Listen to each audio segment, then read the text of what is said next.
let's do this before we jump into all this stuff. Give us your background because you have a very unique background. You were on the podcast a year ago. Correct. So number 28. I had to look it up. Was that what it was? Before I came in. Yeah. I think now this will probably be like it's like 80 something. Yeah, you're way up there. Yeah, we've been pushing these bad boys out. So walk me through your background. Yeah, sure. So I was born in a tiny little country called Bosnia.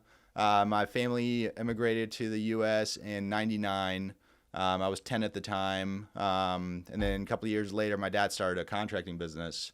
And so that's when I had to start learning about taxes and accounting because I had the most time. I was, I think, 12, 13 around the time. Mm-hmm. And from there on, I was always interested in business and ended up going and studying econ and finance. I don't even have an accounting degree, but it was always a natural fit because you got to know your numbers no matter which line of business you're in, no matter what you do. And so I naturally gravitated back to that. And the second derivative of that is taxes because you want to pay the least amount of taxes. So I always was interested in that. And that's then how I ended up getting started, doing some consulting for small businesses. And the conversation was always back to taxes. How do I pay less tax? What do I need to do to grow my business? What do I need to do to position myself the best possible way? And then it goes into a greater realm of, okay, how do I make more money, keep more money, and then protect that money to be able to give it to my kids, grandkids, whatever. So that's sort of the high-level overview of what I do now. It's as basic as bookkeeping and as high-level as some really unique strategies for high net worth families and business owners on, again, keeping as much money, protecting it, and moving it to the next generation.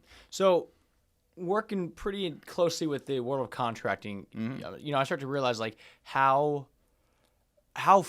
many small business owners, and not just contractors, because it's like small business owners as a whole, but how many contractors, actually everybody, nobody seems to know their numbers. Like nobody knows like how to job cost. Nobody knows at the end of the year how much money they're making. They know the top line. They know that, hey, this year I made $400,000, but then when you say, okay, well, what did you actually put in your pocket?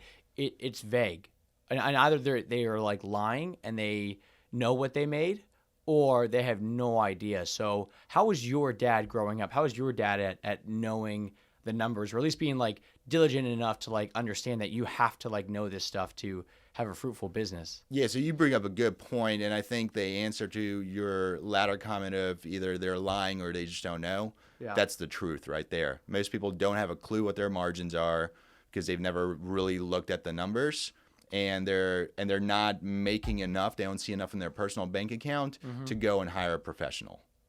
And the second piece is, they just have money in, money out. It's an intuitive feeling. So to answer your question about my dad, he was always good with numbers, but he wasn't as diligent about keeping actual books and job costing. He never grew the business to have employees, so it was never a necessary thing for him. He knew how many jobs he was getting. He knew how to estimate very well, and he knew based off of that how much he would keep.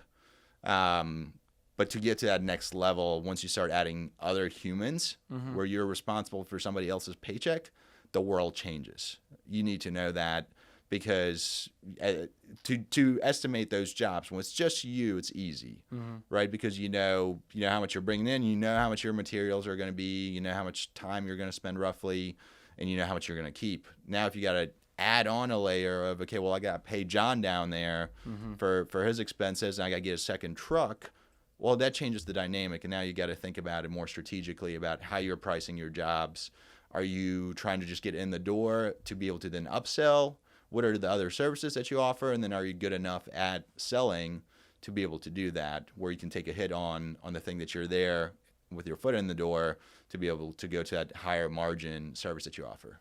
And that's what we talk about here all the time, is that getting that foot in the door offer, where like if you have to go in with a promo to get more clients, like it's not necessarily a bad thing, but if you're going to mark your kitchen renovation off 50%, which means you're taking a $25,000 hit, you better make it up on the back end. You better track if you're making it up on the back end, because the $25,000 hit turns into, a few $100,000 worth of work.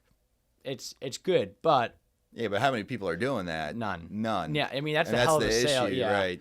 Yeah, that's a tougher one, but still, it's the idea that like if you don't know your numbers, like how can you possibly go through right and track this stuff to understand, like, are you ROI positive?